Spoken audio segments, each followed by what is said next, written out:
A semana começou com um dado que muda o tom da conversa eleitoral. A nova pesquisa Atlas Intel mostra crescimento do Flávio Bolsonaro e um recuo do presidente Luiz Inácio Lula da Silva.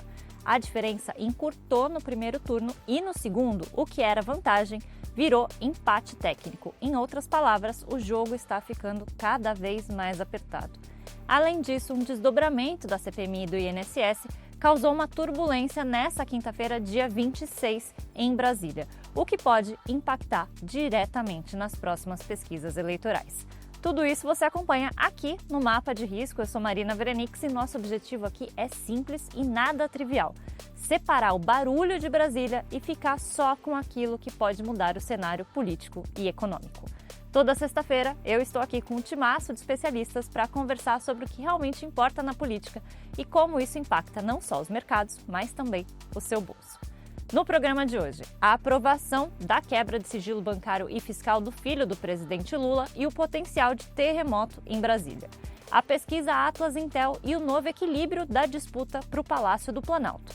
A rejeição como teto eleitoral e os desafios dos candidatos. E alianças estaduais e ruídos no bolsonarismo.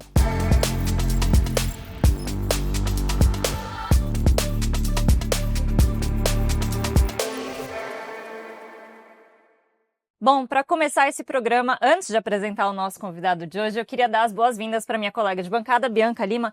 Seja muito bem-vinda de volta a essa missão para a gente analisar o cenário eleitoral e umas cositas mais, né? Obrigada, Marina. Muito bom estar aqui de novo com vocês. Bom, aproveito então para agradecer a presença do Cristiano Noronha, vice-presidente da Arco Advice. Seja muito bem-vindo para ajudar a gente a entender esses últimos acontecimentos que, inclusive, amanhã podem estar diferentes do que estão agora, né? Exato. Obrigado pelo convite. Prazer estar aqui com vocês. Como já deixou de ser uma grande novidade nesse programa, a política debocha dos nossos planos. Enquanto a gente se preparava para gravar esse episódio, que apesar de ir ao ar na sexta-feira, logo pela manhã, é gravado na hora do almoço da quinta-feira, um fato novo mudou toda a nossa programação aqui. Apesar de ser uma história paralela daquela que a gente tinha optado trazer aqui, complementa muito bem o cenário. A CPMI do INSS aprovou nesta quinta-feira, dia 26, a quebra do sigilo bancário e fiscal do Fábio Luiz Lula da Silva, o Lulinha, filho do presidente Luiz Inácio Lula da Silva. A CPMI investiga um esquema nacional de descontos associativos não autorizados que teriam sido feitos diretamente nos benefícios de aposentados e pensionistas do INSS. É o caso que está sendo apurado pela Operação Sem Desconto da Polícia Federal. O nome do Lulinha apareceu em uma das fases da operação. Ele é citado como possível beneficiário do esquema, mas até aqui não é alvo formal da Polícia Federal. Segundo os investigadores, mensagens extraídas do celular do Antônio Carlos Camilo Antunes, que é conhecido como o careca do INSS, que é apontado como um dos principais operadores do esquema, mencionam o repasse de ao menos R$300 mil para o filho do rapaz. De acordo com a Polícia Federal, isso seria uma referência ao Lulinha. Cristiano, nosso plano inicial era falar aqui da pesquisa Atlas Intel divulgada nessa quarta-feira, dia 25, mas eu acho que a gente pode começar pela CPMI do INSS, mas focando principalmente nos impactos para a disputa eleitoral. Quais os efeitos que esse episódio pode ter nos próximos dias e principalmente nas próximas pesquisas que estão por vir? Bom, o fato do filho do presidente ser alvo de uma quebra de sigilo, obviamente que por si só já é uma notícia desagradável para o governo.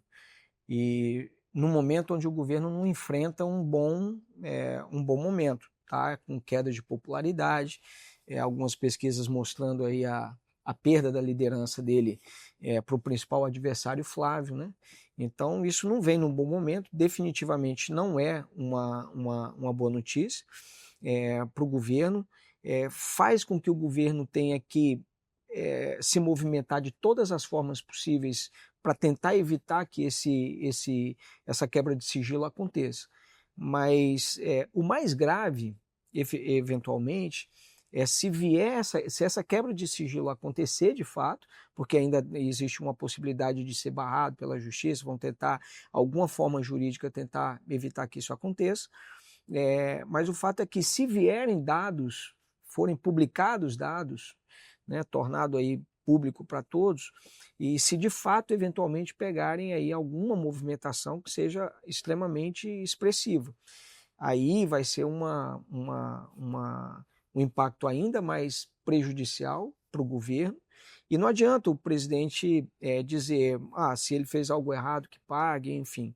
O fato é que vão ligar isso naturalmente ao presidente, é uma notícia desagradável e a oposição pode explorar isso, está vendo? Porque que já deveriam saber e por isso mesmo fizeram de tudo para evitar que essa quebra de sigilo acontecesse, para que as pessoas soubessem a verdade e tudo mais. Então, é ruim agora, mas eventualmente pode ser pior na frente se efetivamente essa quebra de sigilo acontecer, se ela se tornar pública e se essa quebra de sigilo mostrar alguma coisa grave em relação ao filho do presidente.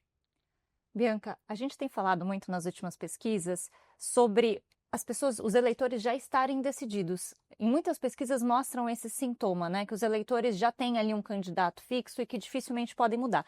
Essa situação específica do Lulinha tem potencial de mudar votos já definidos ou apenas de pegar aqueles votos que estão ali no meio do caminho, os indecisos que a gente tem dito que podem mudar as eleições? Eu acho que tem um potencial grande, né? A gente sempre, quando fala dessa temática da corrupção, até em casos que não atingem única e exclusivamente o governo, mas essa temática é uma temática que serve muito para a oposição, né? E que fere muito mais o governo. Então, certamente tem um potencial, a gente ainda não sabe os próximos desdobramentos, mas é algo que preocupa o governo, como o Cristiano muito bem colocou, vem num momento de piora ali das pesquisas ou de oscilações para baixo, um momento que o governo achava que estaria colhendo frutos de coisas que foram plantadas em 2025, sobretudo da ampliação da faixa de isenção do imposto de renda, que essa maior disponibilidade de renda para a população ali de classe média baixa, estaria surtindo efeito em termos de intenção de voto e a gente ainda não viu isso se concretizar, então traz uma certa frustração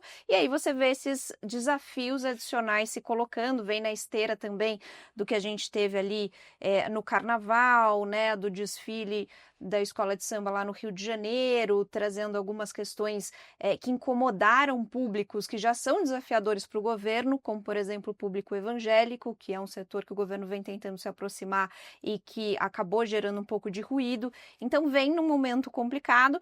E até, Marina, acho que um pouquinho antes da gente começar, você estava falando, né? A gente está ainda muito antes da eleição, muita água vai rolar e muitos acontecimentos vão fazer aqueles eleitores pêndulo, que são os grandes eleitores a serem disputados nessa eleição, já foram nas últimas, mas sobretudo nessa, oscilarem ali de um caminho para outro, de um ponto para outro. Então, acho que é, sim, uma temática bem relevante, tanto para a oposição na sua estratégia, como de preocupação para o governo.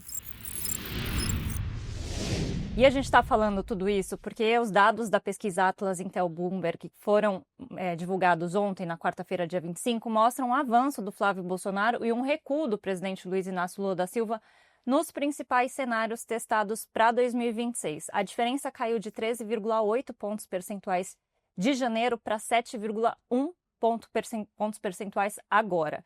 No segundo turno, o movimento é ainda mais simbólico. Em janeiro, o Lula tinha 49,2% das intenções contra 44,9% do Flávio Bolsonaro e agora o Flávio marca 46,3% e o Lula 46,2%. É um empate numérico, mas não mais dentro da margem de erro, né? É um empate mesmo, ou seja, essa vantagem desapareceu. Eu vou aproveitar o nosso telão para colocar os dados aqui para quem nos acompanha pelo YouTube conseguir visualizar esse encurtamento simultâneo que aconteceu aqui. Então a gente vê a curva se aproximando muito ali, né? A gente tinha a boca do jacaré, talvez ela tenha fechado, a gente sempre fala disso em política, né?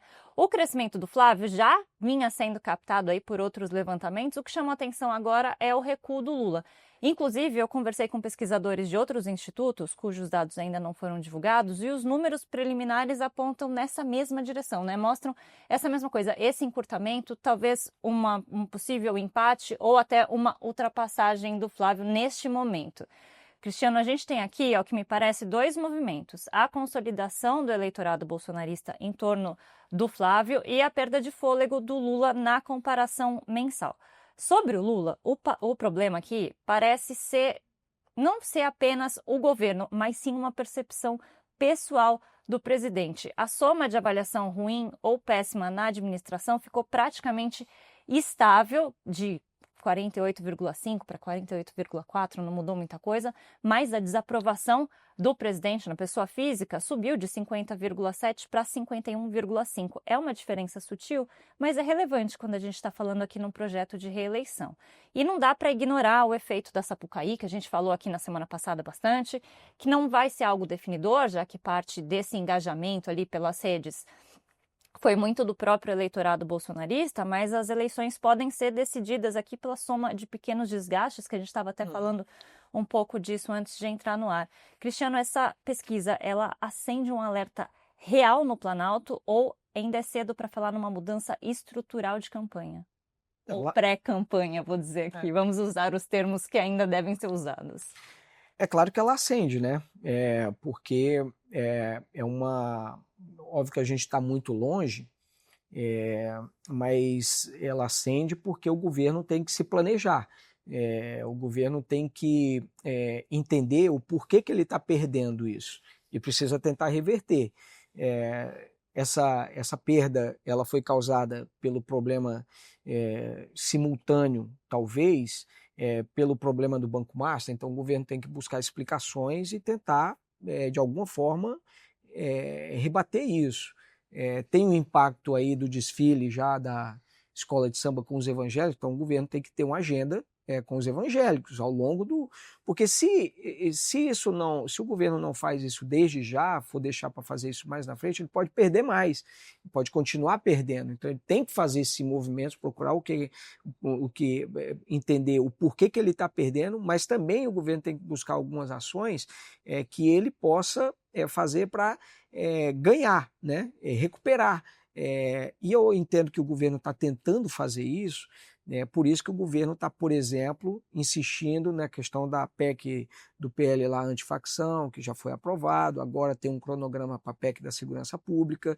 Vale dizer que a própria Atlas também divulgou uma pesquisa dizendo que criminalidade, corrupção, Banco Master, portanto, e a questão dos PLs aí, por isso estão aí, são os dois maiores problemas citados pelos eleitores, né? Então o PL antifacção está aí para o governo tentar pelo menos criar uma narrativa. Então sim, o governo tem que entender isso agora, tem muita água para rolar ainda daqui até a eleição, mas o que também fica claro é o seguinte: o crescimento o momento ruim que o governo está passando, ele coincide com a escolha que o Flávio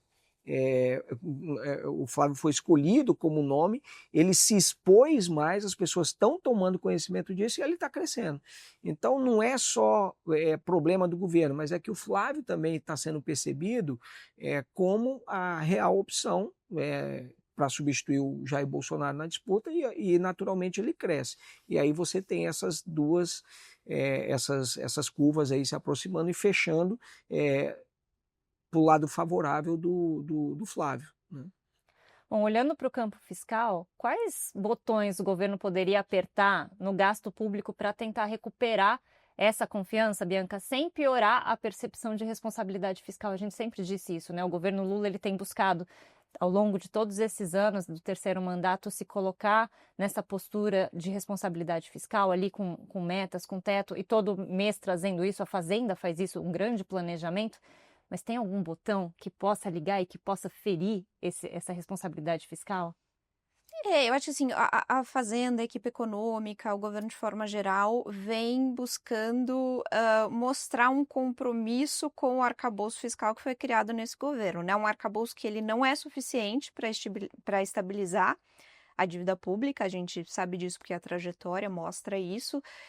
É um problema que foi empurrado um pouco mais para frente, porque a gente teve ali a PEC dos precatórios, isso deu um fôlego para o governo. Falava-se muito que quem ganhasse essa eleição, passado outubro, ia ter que endereçar uma PEC da transição às avessas, né? Ou seja, ia ter que dar uma segurada no gasto público. A PEC dos precatórios deu um fôlego. Então, ainda é possível sobreviver em 2027, mas essa discussão é inevitável. De qualquer qualquer forma, o governo tem um esforço, sobretudo ali na Fazenda, para mostrar um compromisso com esse arcabouço fiscal que foi criado por esse próprio governo. Na nossa percepção, Marina, assim, até das conversas que a gente tem lá em Brasília, não há hoje, isso é o cenário e a fotografia de hoje. É claro que a gente vai ter que acompanhar como essas pesquisas vão impactar ali dentro do Palácio do Planalto, mas no cenário de hoje não havia e não há, neste momento, uma disposição para sair apertando botões.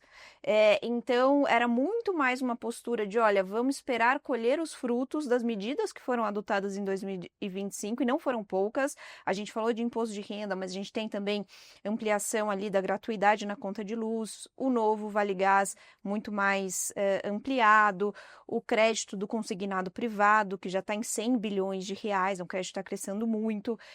Então, você tem uma série de medidas e o governo espera fazer essa colheita. Bem verdade que, no caso do imposto de renda, ela não está vindo tão rapidamente ou na magnitude que o governo esperava, mas, por enquanto, das nossas conversas ali em Brasília, não tem um arsenal de botões a serem apertados. Eu acho que, de agenda positiva, a grande aposta hoje é o fim da escala 6/1, que é uma discussão que está no Congresso Nacional, que até está tendo a sua paternidade disputada entre o Congresso e o governo, porque não só o governo federal e o legislativo e o executivo, perdão, vai, né, disputar ali o incumbente uma reeleição e um quarto mandato no caso do Lula, mas também deputados e senadores vão fazer as disputas nas suas bases, e essa é uma pauta que tem bastante aderência na sociedade. Então, acho que tem essa vertente ali trabalhista, tanto de regulamentação do trabalho por aplicativo, como do fim da escala 6/1, é um dos pilares do governo para o palanque de outubro. Então, eu acho que vai mais por essa linha hoje, na fotografia de hoje, do que de sair apertando botões fiscais. É claro que isso a gente vai ter que ir atualizando, porque a estratégia do governo também vai sendo moldada dia a dia, para e passo com a evolução das pesquisas. Tem um projeto, um tema que o governo está causa preocupação muito em relação ao impacto fiscal que pode ter, mas é um projeto que fala sobre a gratuidade das tarifas de ônibus, né? Sim. É um projeto do hoje ministro do TCU, Antônio Anastasia, o projeto que já foi aprovado pelo Senado, está lá na Câmara, que fala do marco regulatório de transporte público. O pessoal talvez queira pegar uma carona nisso para ajustar o texto e garantir essa gratuidade.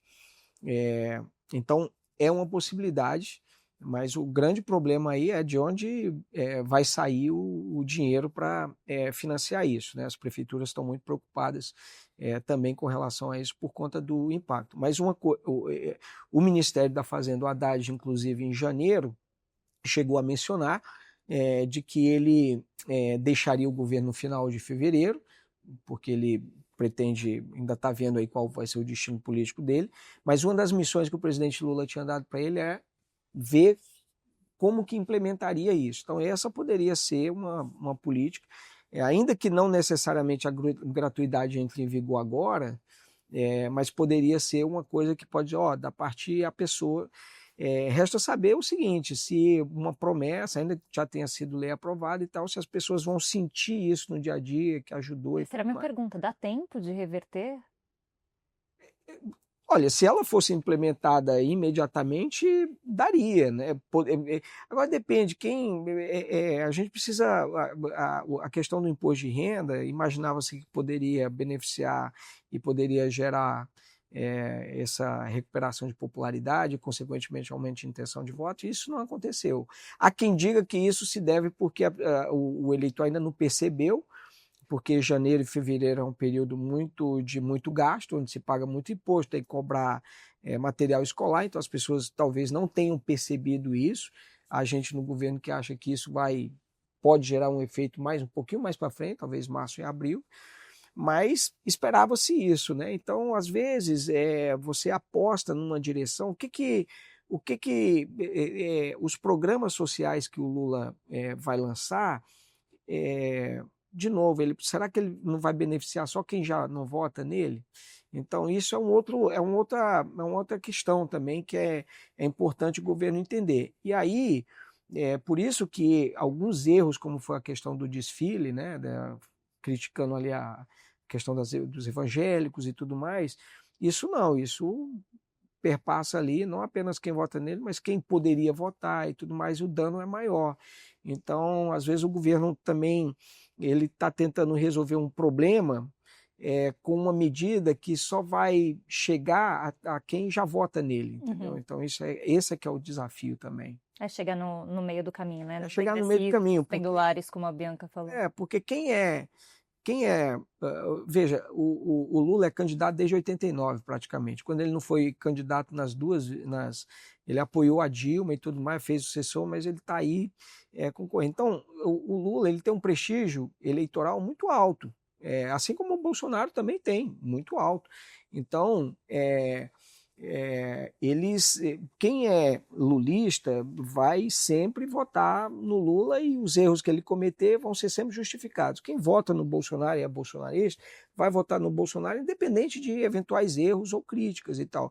E aí tem um meio aí, quando você olha essa pesquisa da Atlas, por exemplo, você vê, isso tudo bem que é do segundo turno, mas hoje 80% dos eleitores é Lula ou Bolsonaro. Uhum. Resta só 20% dos votos. Vai ter, desses 20 aí, vão ter talvez uns 10 que não votem nenhum no outro. Vai votar branco, vai votar nulo, não vai votar. E aí tem uma parte ali que você vai dividir. Então, é muito segmentado ali o eleitorado que está efetivamente em disputa, entendeu? A gente tem essa tela sobre a disputa do primeiro turno, trazida pela Atlas, então, nessa quarta-feira. Aqui a gente consegue ver que, de fato, a gente tem os outros candidatos ali com média de 5% das intenções de voto, ou 4%, e a gente tem uma percepção assim, de quase 4% de não sei e branco e nulo, né? Esse 4% é o que pode mudar uma eleição, né? A gente tem que falar das últimas eleições marcadas por 1,5 ponto, ou até menos de 1 ponto percentual, talvez o eleitorado seja todo aquele ali, né? Que pode mudar o jogo. É com esses aí que tanto o Lula quanto o Flávio vão ter que conversar. Não é com quem já vota nele, vão ser naqueles outros ali. Agora, Bianca, passando um pouco para o crescimento do Flávio, parece haver aqui uma concentração natural de votos de quem quer derrotar o Lula, e especialmente diante da ausência de uma alternativa clara da oposição. Do ponto de vista estratégico, o Flávio está fazendo os movimentos corretos para ampliar o seu eleitorado além desse núcleo duro do bolsonarismo, e aonde ele ainda tem espaço para crescer? Marina, acho que o Flávio, desde que ele se colocou como pré-candidato e se disse, né, como ali ungido pelo pai para ser o sucessor nessa disputa, eu acho que ele vem tentando se colocar como o mais moderado da família, né, o Bolsonaro que tomou vacina. Mais recentemente a gente vê alguns acenos do Flávio para a cena cultural, para as minorias, acenos que a gente não via anteriormente na gestão de Jair Bolsonaro. Então, há sim um esforço e uma tentativa ali do Flávio de se colocar mais ao centro e mais ponderado e fazer esses acenos para essas camadas que anteriormente não votavam, não tinham apreço ali pela família e por esse extrato que eles representam. É uma aposta, né, até para ampliar um pouco esse leque e mirar esses eleitores pendulares. Eu acho que aí essa questão de como que ele amplia ainda mais o escopo de intenção de voto entra muito também uma discussão da vice-presidência, né? Como é que vai ser composta essa chapa? Fala-se muito, eventualmente, do governador de Minas Gerais, o Zema, para compor uma vice-presidência. Você tem Minas, que é um colégio muito relevante, né? Via de regra, quem ganha em Minas ganha a eleição. Mas até em conversas que a gente estava tendo hoje, eu falava assim, não, mas o Zema não vai trazer um eleitorado novo para o Flávio, né? Seria interessante uma mulher, seria interessante alguém que dialogasse mais com o Nordeste. É o que a gente brinca, um sanduíche de pão com pão, talvez. Exato, talvez ficasse um pão com pão e fosse necessário diversificar um pouco mais. Então, nessa montagem de chapa, esse vai ser um ponto muito relevante, né? De tentar ampliar o escopo e os estratos que a família consegue alcançar, reforçar esse discurso, né, de uma pessoa ali mais moderada, o Bolsonaro que tomou vacina, e tentar fazer esses acenos. Acho que fica ali a dúvida, acho que como o Cristiano colocou, assim, tá num momento que o Flávio está se tornando conhecido, tá ficando claro, ele tá mais na imprensa, mais na mídia, tendo mais visibilidade, tá ficando claro que ele se consolidou como anti-Lula nessa disputa de outubro. Agora a gente precisa ver até onde esse movimento vai, né? E eu acho que no fim das contas é isso, é a eleição do detalhe, né, do ponto ali que vai ser contado. Então, essa ampliação do escopo ali, do alcance, acho que é muito, muito relevante.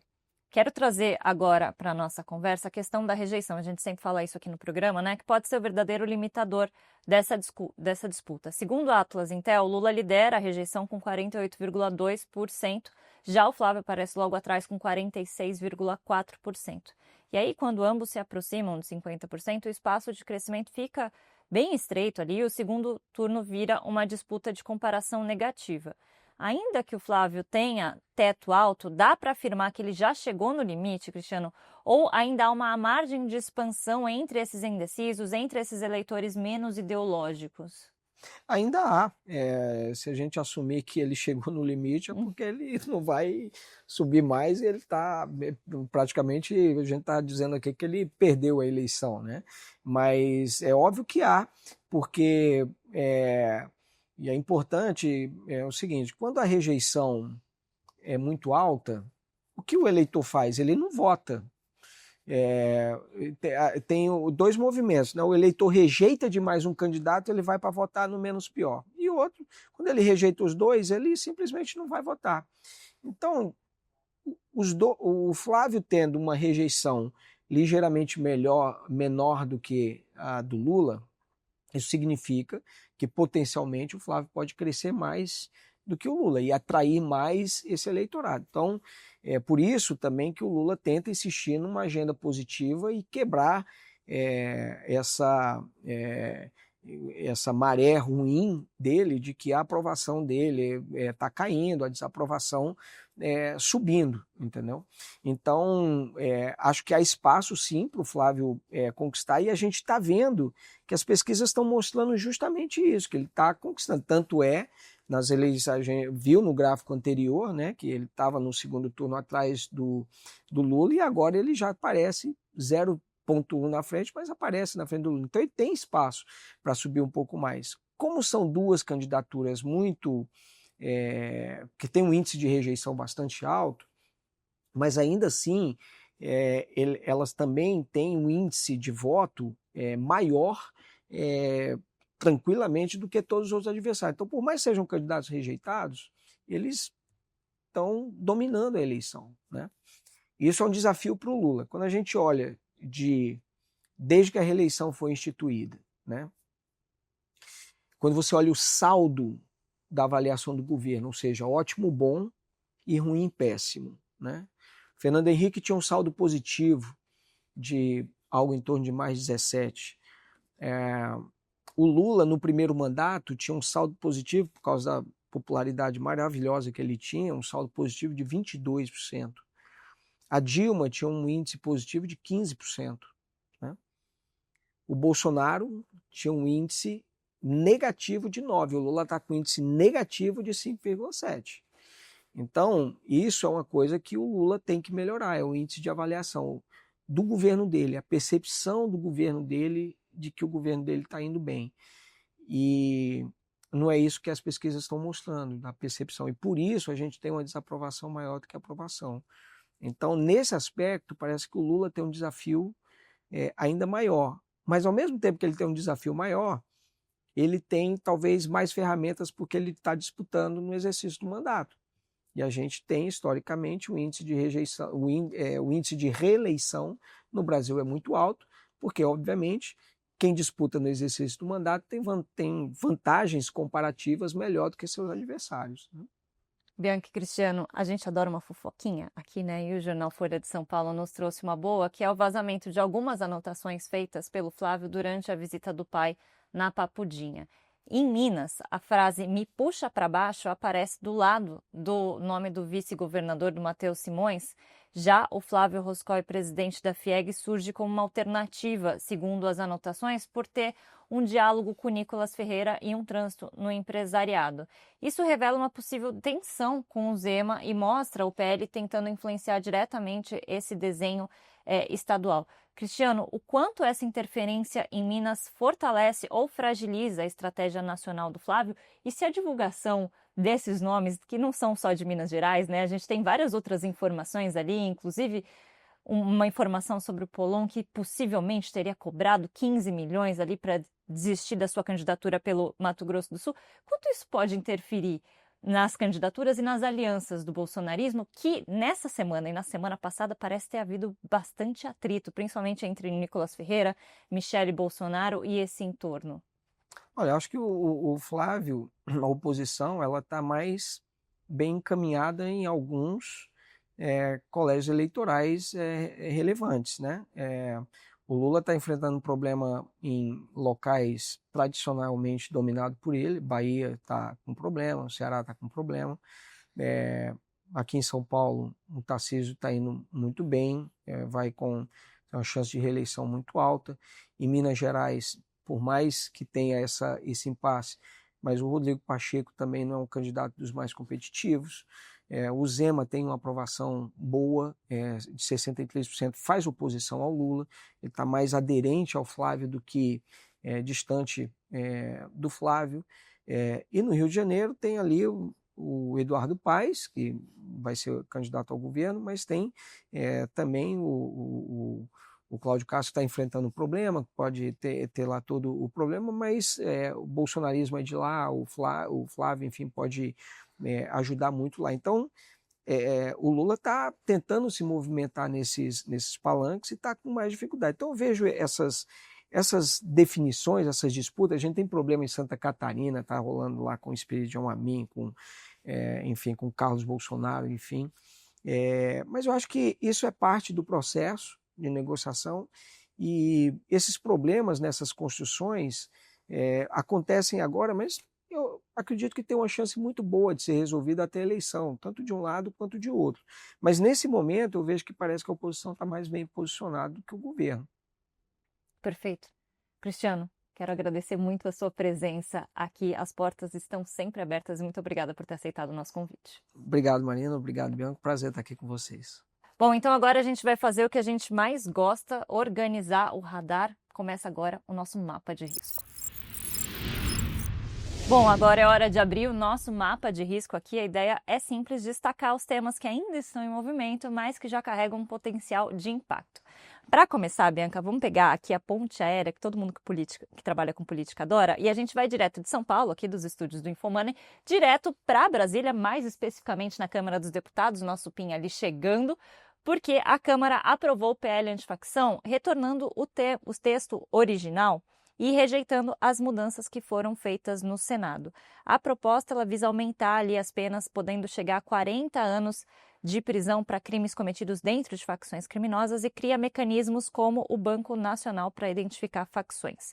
Entre as mudanças mais fundamentais, eu queria destacar aqui foi a retirada da CID-Bets, que havia sido incluída no Senado para financiar a segurança pública. O plenário, no entanto, aprovou o destaque que vai fazer com que esse trecho seja convertido futuramente em um projeto de lei autônomo. Segundo o presidente da Câmara, o Hugo Mota, houve um acordo para tratar desse tema separadamente.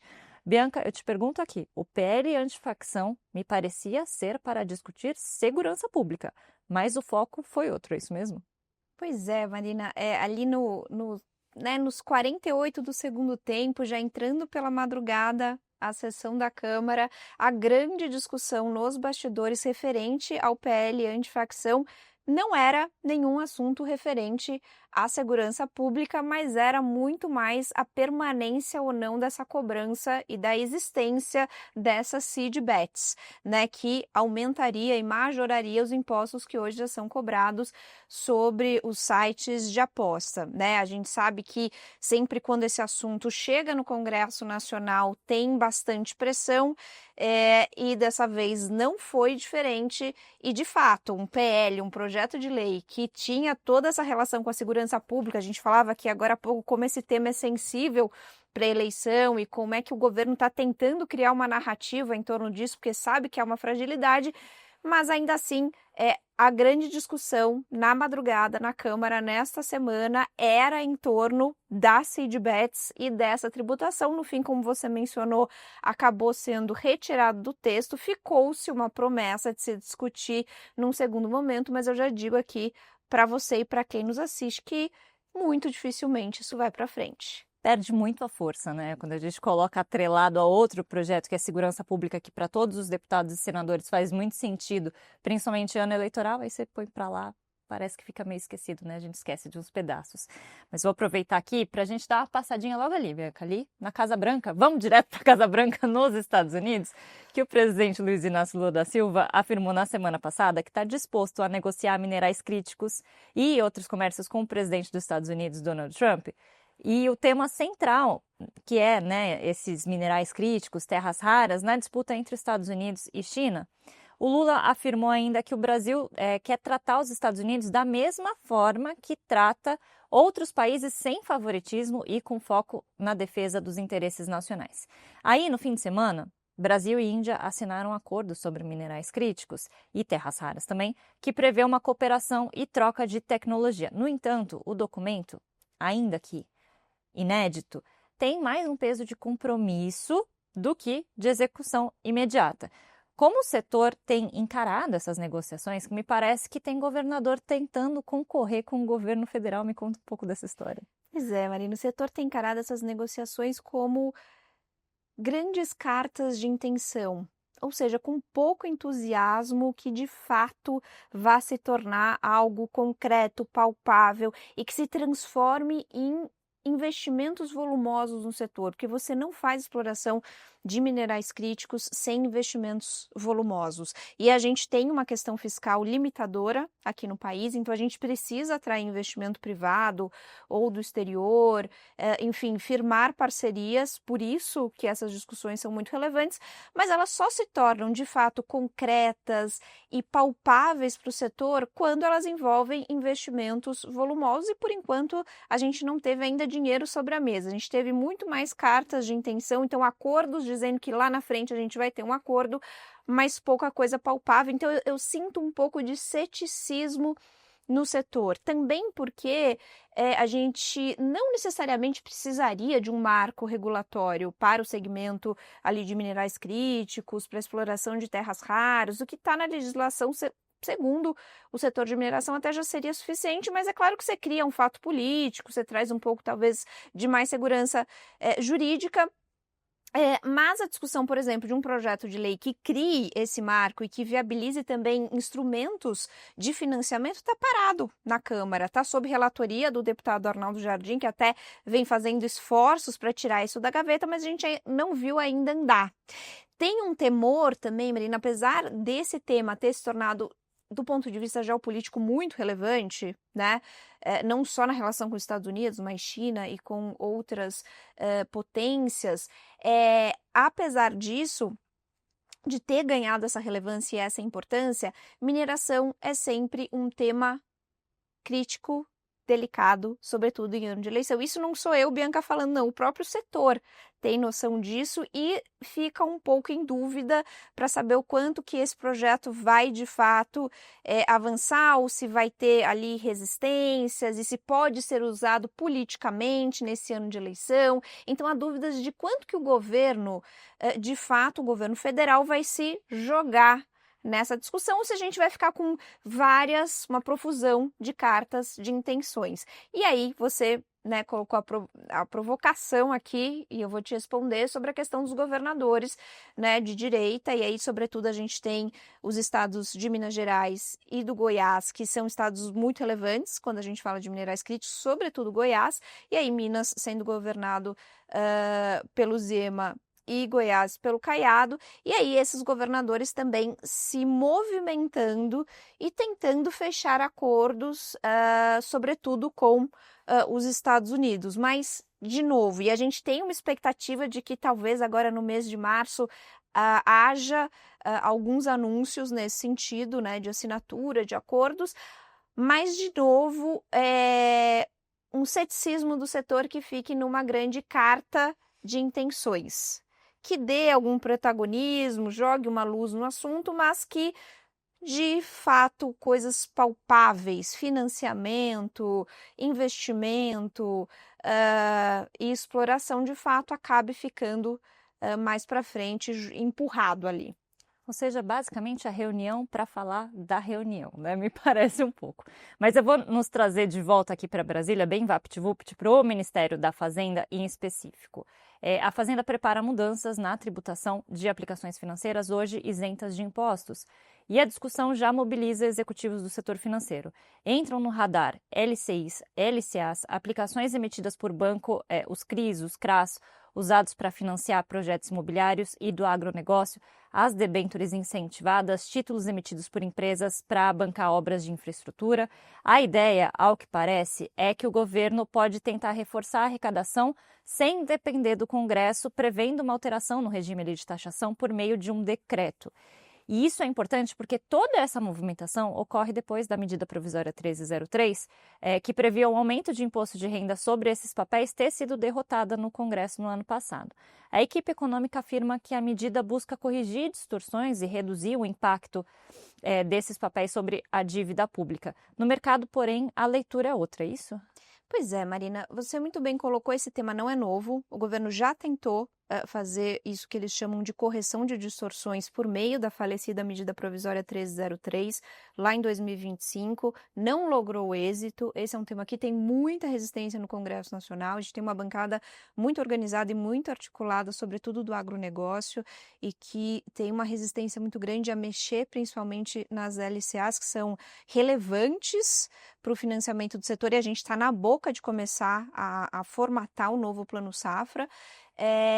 Então, esse tema não é novo, o governo, até ali o Ministério da Fazenda fala abertamente que sim considera uma distorção, ok, tudo bem incentivar esses setores, mas que na proporção que isso tomou, acabou ficando grande demais e trouxe distorções na gestão da dívida pública, principalmente das NTN-Bs, que são muito relevantes ali para o Tesouro Nacional. Então, essa discussão, ela está posta, ela vem acontecendo.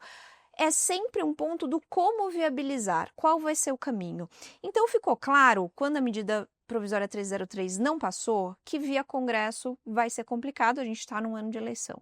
Então, qual seria um outro caminho? Um outro caminho seria um decreto, e aí você poderia... para ser decreto, você poderia fazer uma alteração no IOF, que é o Imposto sobre Operações Financeiras, que é um tributo regulatório. Então, você consegue mexer por decreto, né? E até tem uma base ali, né? A Fazenda coloca que tem uma base, de fato, regulatória e muito menos arrecadatória, reproduzindo aqui os argumentos do governo, tá? Eles dizendo assim, não, a gente não precisa disso para fechar as contas de 26, a gente quer sanar o que a gente acredita que seja uma distorção. Esse seria um caminho. Um outro caminho seria uma discussão via CMN, Conselho Monetário Nacional, em que você restringisse um pouco o lastro desses títulos. Tem uma crítica muito comum que diz assim, essas letras, elas cresceram tanto, o escopo delas, que acabaram fugindo dos setores finalísticos. Então, talvez se fechar um pouco essa margem, mas...